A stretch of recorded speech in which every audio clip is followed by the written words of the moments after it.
Yeah, my name's Adam Fox, and unfortunately, I'm now known as the guy who is going to kidnap the governor of Michigan. But the thing is it was never real. Like the whole time.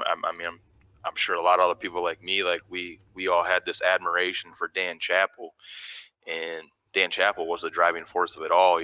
With him and Steve Robeson telling us, "Oh, we need to have mission, we need to have a goal, we can't just train for anything. We got to have objectives and all this shit." And Yeah. I think a lot of people just kind of went along with his, and we picked the most undoable thing out there. And our out was the election with Dan Chappell, because then we would have that other thing to focus on. Like he told us, there's so much in the discovery that's hidden right now. Mm. Stop you right there, because Yes. the Wolverine Watchman's group was a private group. So how is he just stumbling across a private group?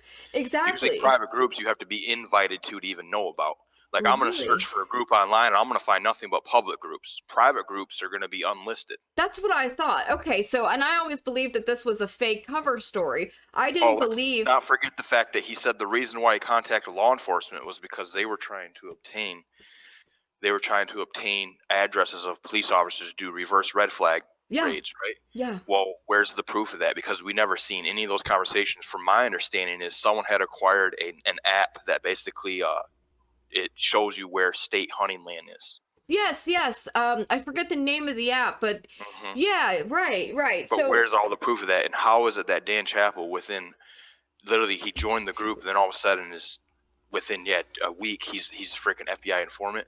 no, I and don't and believe that story for a and minute. that's something else that you buy. Look, the fact is that these guys in the Wolverine Watchmen, they wanted to make him their CO, because Yeah. that's how much respect they had for his experience, for all the war stories and stuff that he told. Like, these guys would have done anything that he told them, just like me. You know what I'm saying? Like, in a sense, we all look to him for guidance. He was the leader of the group. He wasn't the official leader, but effectively he was the leader, and they He held. was the leader of multiple groups. Really? I mean, he was basically leading the Patriot Three Percenters. I mean, What? Okay, that was Steve Robeson's group, right? yeah, but see, I'd never. I was always in communication with Dan Chappell, and he basically acted like my number two. But essentially, we were always heeding his advice on everything. To a meeting in Dublin, Ohio, and What do you know the the date of meeting that meeting, the Dublin meeting? I don't remember off the top of my head. was like beginning of June. Okay. Um, and so, we go to this meeting. We're told basically just a meeting of like-minded patriots to discuss, the different lockdowns, the different restrictions in their states, and how people were dealing with them, and et cetera, et cetera. And so this meeting was put on by Steve Robeson, and there was 4, 5, 6 informants that we know now that were in that room. And so basically, it was a meeting set up for targets, statements of me in court of, oh, you can't just take brick and mortar, human life is value. But what they left out is the fact is I'm literally repeating verbatim what Steve Robeson said in that meeting. Steve Robeson said that. Steve Robeson hyped everyone up like they're in your they're in your backyard, and there's no quarter. You can't, they're all this stuff, and he's like inciting that everyone come up with plans of action and shit for the next, he called it the refounding meeting, that we were going to be the refounding fathers, that we were going to restore the Constitution in this country, and yada, yada, yada. What was your perception of that meeting? Did you think it was just kind of guys getting together and just kind of blowing off steam? Oh, yeah. I mean, when you got guys like Frank Butler talking about they want to shoot their governor and stuff like that, it was just like kind of insane, and it was really just chaotic. But after like the little meeting, it was like everyone just was kind of hanging out. I mean, there's a picture that they used against me and Barry where we're sitting there giving the 3% sign while we were out there smoking weed. We just came from the pool. Like, we were swimming. It was like kind of a family oriented thing. They actually paid for my hotel room, like, because we weren't going to stay there, but then they paid for a hotel room to keep me there. I That's don't know just if what that's I've because I've heard. heard that she was pretty wild up there. She was saying that we were gonna like take over satellites and blow them up and What? shit.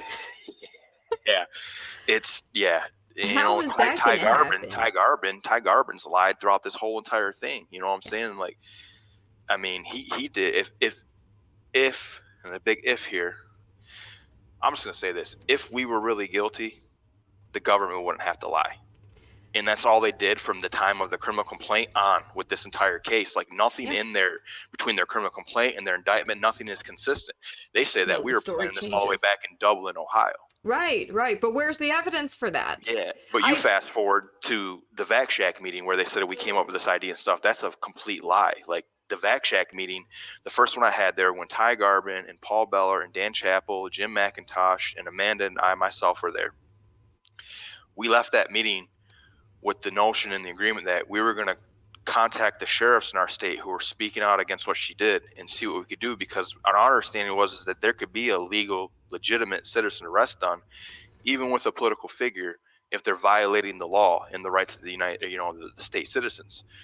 I actually followed up on that. I called 5 different sheriffs. 4 of them basically told me, "Oh, well, we don't like it, but we're going to leave it to the public discretion."